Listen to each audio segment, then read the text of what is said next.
बिहार विधानमंडल के शीतकालीन सत्र के तीसरे दिन राज्यपाल आरिफ मोहम्मद ने दोनों सदनों को संयुक्त रूप से संबोधित किया। राज्यपाल ने जैसे ही बोलना शुरू किया, माइक खराब हो गया और इस दौरान वे अभिभाषण देते रहे। माइक खराब होने के दौरान सीएम और डिप्टी सीएम आगे पीछे देखने लगे तो सदस्य सीटों से खड़े होकर हंगामा करने लगे। विपक्षी नहीं, सत्ता पक्ष के विधायक भी नाराज दिखे। इस दौरान मुख्यमंत्री नीतीश कुमार तकनीकी स्टाफ की ओर गुस्से से देखते रहे और अधिकारियों को तुरंत दिक्कत ठीक करने के निर्देश देते दिखाई दिए। हालात ऐसे हो गए कि राज्यपाल कुछ पल के लिए सख्ते में आ गए और करीब 15 मिनट बाद तकनीकी टीम ने माइक को दुरुस्त किया, तब जाकर राज्यपाल का अभिभाषण सुना जा सका। वहीं बिहार के नेता प्रतिपक्ष तेजस्वी यादव ने राज्यपाल के अभिभाषण से दूरी बना ली। ऑडियो दुरुस्त होने के बाद राज्यपाल ने सरकार की उपलब्धियों और आने वाले 5 वर्षों की योजनाओं का खाका पेश किया। उन्होंने नौकरियां, विकास और नई परियोजनाओं पर सरकार की प्रतिबद्धता दोहराई। राज्यपाल बोले 5 साल में 1 करोड़ रोजगार दिए जाएंगे, महिलाओं को 2 लाख रुपए की मदद देंगे।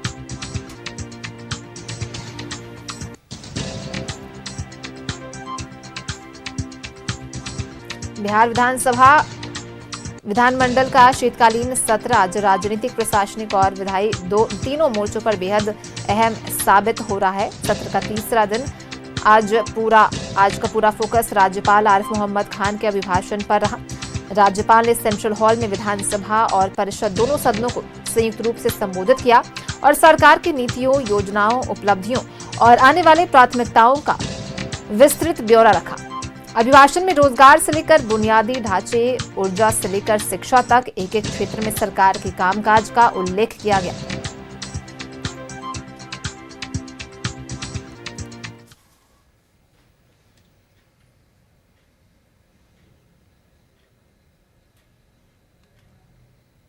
और इसी पर ज्यादा जानकारी के साथ सहयोगी रोहित हमारे साथ जुड़ गए हैं, सीधा उनका रुख कर लेते हैं। रोहित, आज राज्यपाल के अभिभाषण के दौरान माइक खराब होने की वजह से भी कई चीजें देखने को मिली, तकनीकी खराबी की वजह से। वहीं अगर अभिभाषण की बात करें राज्यपाल की, तो राज्यपाल के भाषण में कौन से पॉइंट सबसे ज्यादा जोर देकर रखे गए? सड़क, शिक्षा, रोजगार, इन दावों पर विपक्ष का क्या रुख देखने को मिला?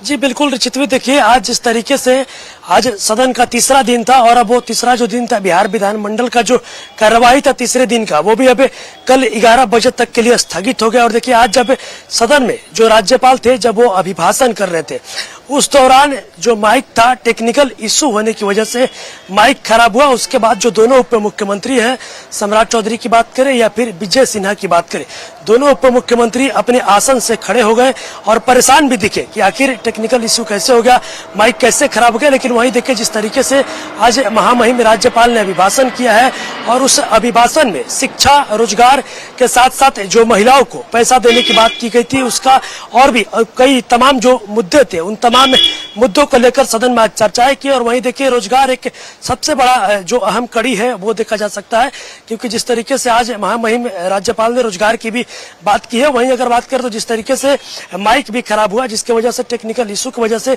इसको लेकर विपक्ष ने सवाल भी खड़ा किया और विपक्ष ने कहा कि जानबूझकर ये लोग नहीं चाहते हैं कि जो राज्यपाल का जो अभिभाषण हो रहा है, जो उनका चल रहा है, वो हम लोगों तक आवाज नहीं पहुंच पाए।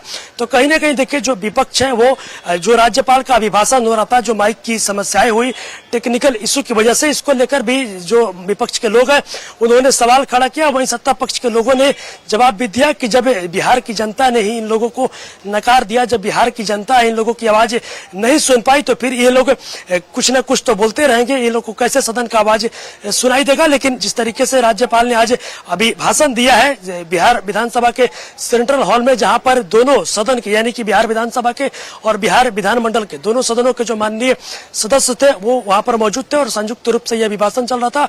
और उस दौरान शिक्षा को लेकर, रोजगार को लेकर, साथ ही साथ जो महिलाओं को 2 लाख रुपए देने की बात की गई थी और साथ ही साथ बिहार का कैसे विकास हो और कैसे बिहार आगे बढ़ेगा, उन तमाम चीजों पर आज अभिभाषण में चर्चाएं की गई है। रिचितवी, रोहित, अगर बात करें रोजगार को लेकर तो राज्यपाल ने बोला 5 साल में 1 करोड़ रोजगार दिए जाएंगे, तो क्या रोजगार के आंकड़ों को लेकर सदन में बहस तेज होने की संभावना है?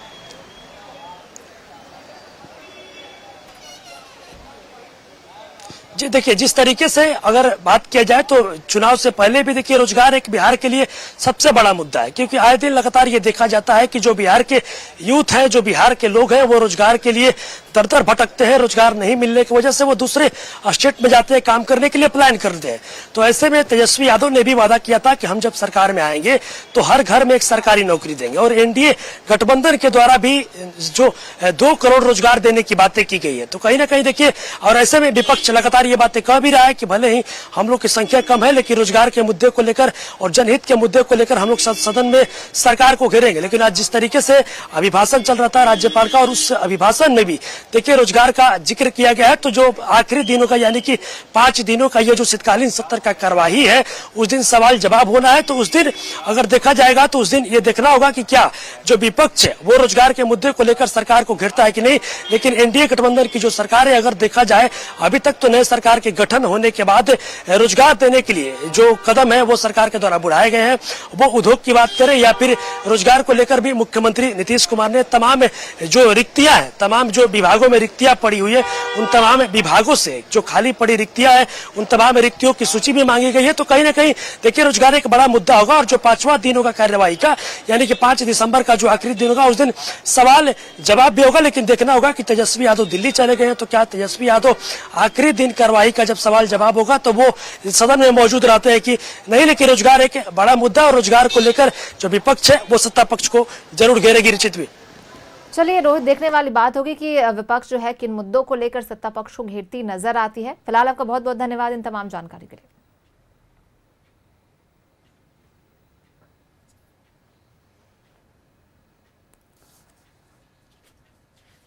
तो बिहार विधानमंडल का शीतकालीन सत्र आज राजनीतिक, प्रशासनिक और विधायी तीनों मोर्चों पर बेहद अहम साबित हुआ, जहां सत्र का तीसरा दिन है। आज का पूरा फोकस रहा राज्यपाल आरिफ मोहम्मद खान के अभिभाषण पर। राज्यपाल ने सेंट्रल हॉल में विधानसभा और परिषद दोनों सदनों को संयुक्त रूप से संबोधित किया। नीतीश सरकार के विजन पर उन्होंने रोशनी डाली।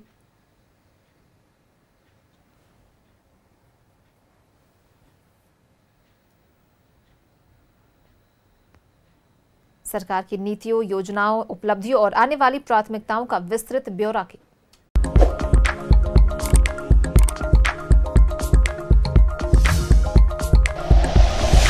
Like and share videos, subscribe करें हमारा चैनल और प्रेस करें बेल आइकॉन। न्यूज़ 11 भारत, सच है तो दिखेगा।